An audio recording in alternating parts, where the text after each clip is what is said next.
Ayan po mga kabida, isang magandang oras sa lahat. Welcome po sa aking channel. Ito, magandang pag-usapan po ito. Ano po, no? Good news po ito mga kabida para sa mga supporters ni Vice President Sara Duterte at maging kay Vice President Sara Duterte. Ano po, no? Inamin po ngayon ni House Secretary General Reginald Velasco po, no? Na medyo hirap po sila mga kabida na makuha po itong one-third. Meaning, ang equivalent po dyan is 105 signatures, no? Para umusad na po itong impeachment complaint po ni Vice President Sara Duterte, ano po, no? Para dediretso na po yan sa Senado, ano po, mga kabida. Ang problema lang kasi po, medyo may mga kongresista po raw na nag-alangan po mga kabida na pumirma doon, no?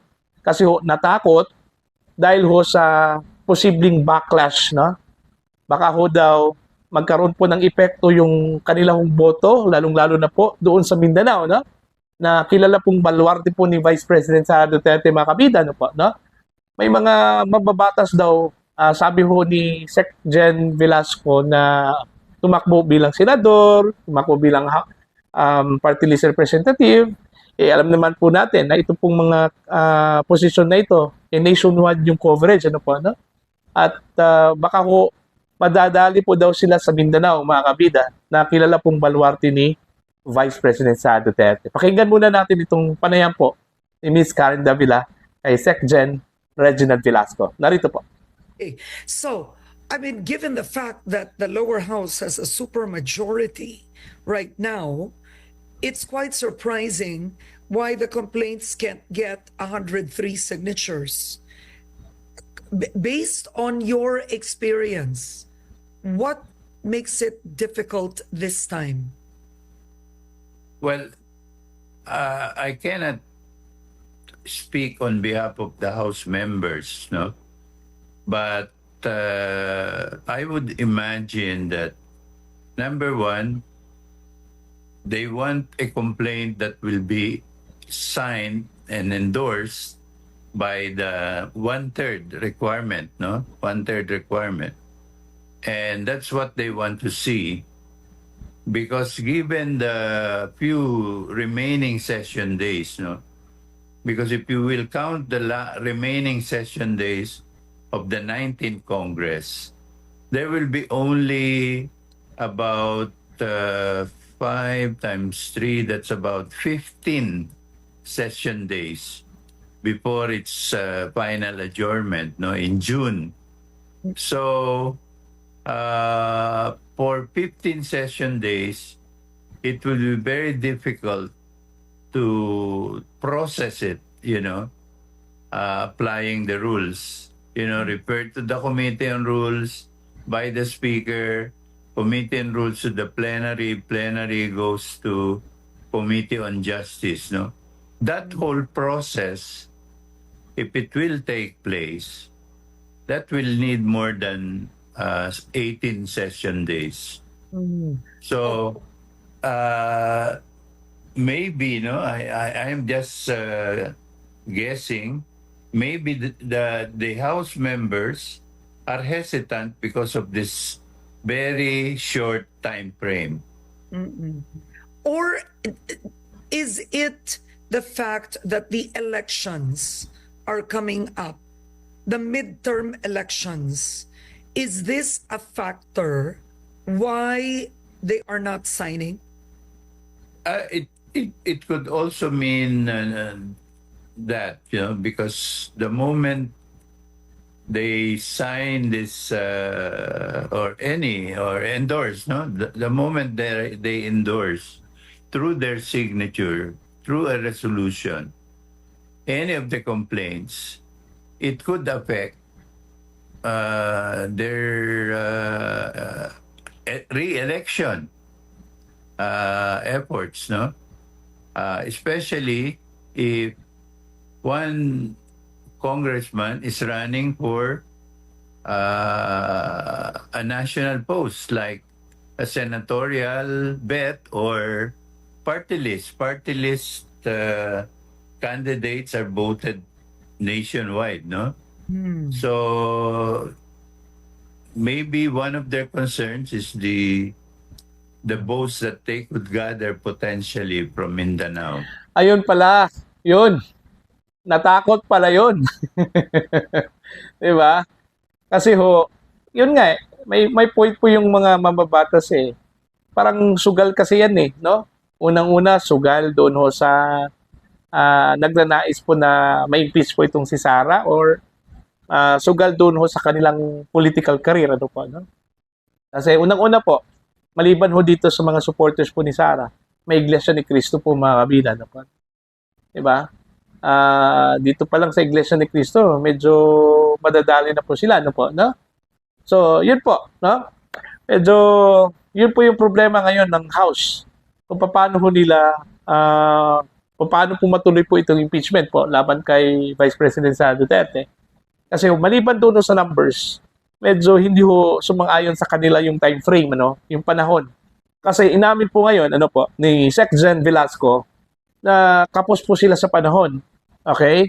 Dahil ho, meron na lang po silang 15 session days, mga kabida, no? Bago ho magtapos po itong 19th Congress, no? So hanggang June yan. At maliban dyan, baka ho kulangin pa yung 15 days, no? Kasi sabi po niya is 18 days ng kailangan daw eh. Baka maging 20 or more than 20 days o 20 session days pa yan, ano? Kasi ho, election ngayon. Mga kabida. So most likely, wala hong time yung mga mababatas po natin na umattend dyan sa session na yan, ano? Kasi mas inuuna yung kanilang sarili.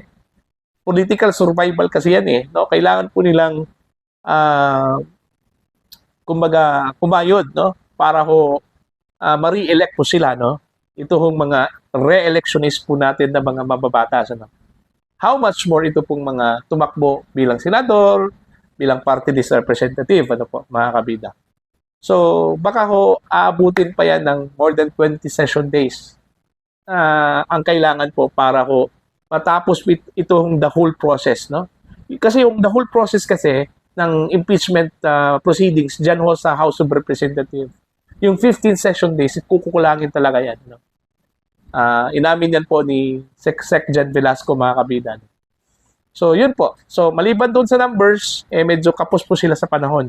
So, ano pong mangyayari po dito, mga kabida? So, shall we say, ikukonclude na ba natin ito na baka ho, o baka patay na po ito, no?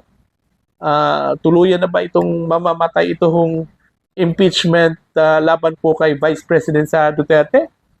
Kasi ho, ang pinaka-the least na mangyari po dito, mga kabida, is kung hindi ho matutuloy po itong impeachment this Congress, baka sa 20th Congress po, ano po, mga kabida. Depende sa kung sino yung mananalo po, no, sa 2025 midterm elections. Kasi kung matatalo yung lahat pong mga kalyado po ni House Speaker Martin Romualdez, mga kabida, at mananalo po itong mga kalyado at saka mga supporters po ni VP Sara, tapos na po yung boxing, ano. Wala na pong impeachment na mangyayari, ano po.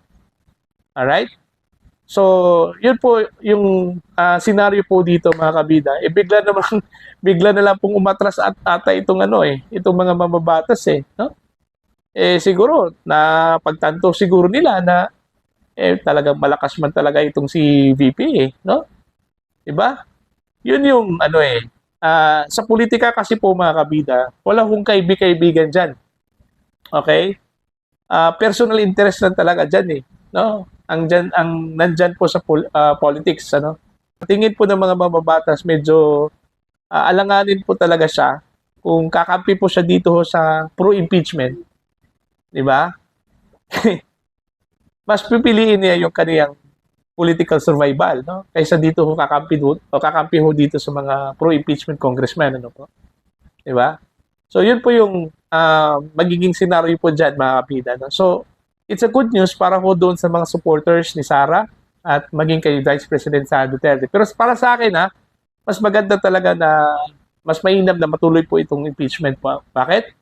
Para ho masagot po lahat ni Vice President Sara yung lahat pong mga allegations po, mga kabida, laban po sa kanya. Ano po.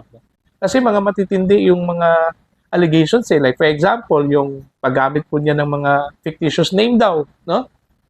Para doon ho sa pondo po ng confidential fund, ano? Diba? Yun yung mga allegations po sa kanya eh, no? Ginastos niya yung pera, yung 125 million pesos in just 11 days. Just imagine that, no? So, mas maganda, mas mainam na masagot yan ni Vice President Sara Duterte para ma-vindicate po itong si VP Sara po sa lahat pong mga nag-accuse po sa kanya, no po, no? Ito hong mga critic po niya, no po. At dapat papatunayan po ni Vice President Sara Duterte nagkamali talaga itong mga critic sa kanya o itong mga critic po niya, no? Ito pong nag-akusa po laban po sa kanya, mga kabida, no? Diba? So, para po sa inyo, mga kabida, tuluyan na kaya itong mamamatay po itong impeachment po laban kay VP, no? For your comments, you can comment down. At sa mga hindi pa po subscribers, mga kabida sa akin channel, please subscribe. Just click the subscribe button, click the notification bell, click all para updated po kayo, mga kabida, sa aking mga uploads. Maraming salamat po sa inyong lahat at God bless po, mga kabida.